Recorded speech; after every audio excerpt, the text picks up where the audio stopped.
Hey guys, welcome back to the channel. This is Master, the Zim Tech guy. So in this video, I'm going to tell you everything you need to know about online shopping from Zimbabwe.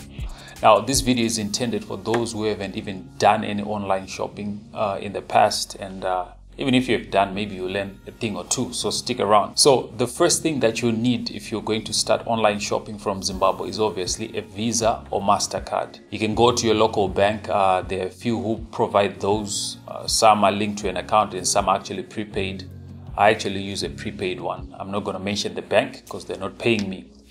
But you can just find out which one is perfect for you. Bear in mind there are also transaction costs involved and they might differ from bank to bank. So just keep your head out for that. So the next thing you need obviously is to find a store where you're going to buy whatever you're buying from. Now the popular shops online include AliExpress in China. If you're going to get simple items, maybe handbags, purses, watches, you can actually get from there.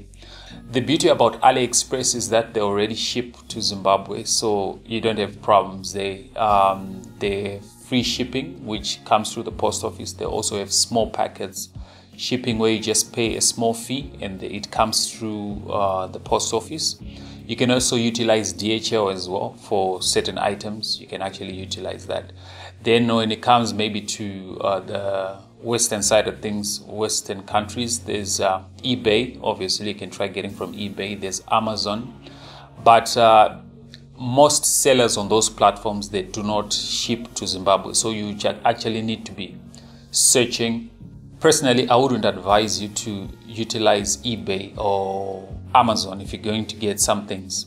Although the beauty about eBay is that you can get very good used items, like used computers, used cell phones and stuff. You can actually get them on that platform. When it comes to Amazon now, the goods there are some sellers who actually ship to Zimbabwe. But the problem with those sellers most times is that they need you to, not sellers per se, but the problem with the platform, they need you to prepay for your duty, which means if you buy something for $25, they'll probably ask you to pay, let's say, $40 for duty.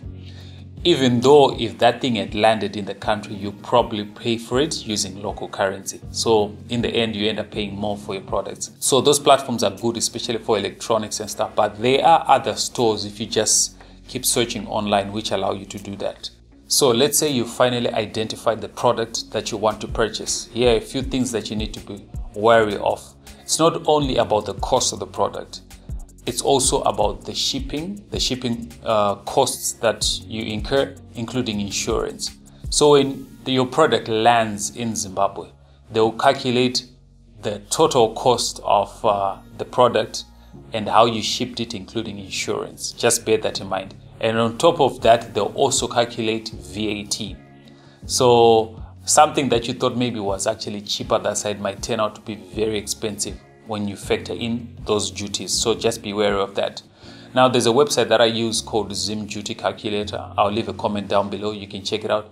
It can give you an estimate of the sort of duties you pay on products and stuff. So lastly, when your product finally lands in the country, you will need to pay duty depending on the nature of the product that you've brought. And like I said, once again, the duty will be calculated from the cost of the product, the freight, how the product was shipped to the country, including insurance and stuff. And on top of that, they'll actually calculate VAT on top of that. When you pay your duty, obviously at this point, you now have your product in your hands. Now, I know for a lot who are starting out with online shopping, what you have to be wary of, obviously, it's not every website is genuine. So you need to do your due diligence, make sure that the website that you're transacting with is actually genuine, because there are a lot of fake websites out there wanting to make a quick buck. So just bear that in mind. And also bear in mind your limits, especially on your MasterCard and Visa. Just bear in mind your limits.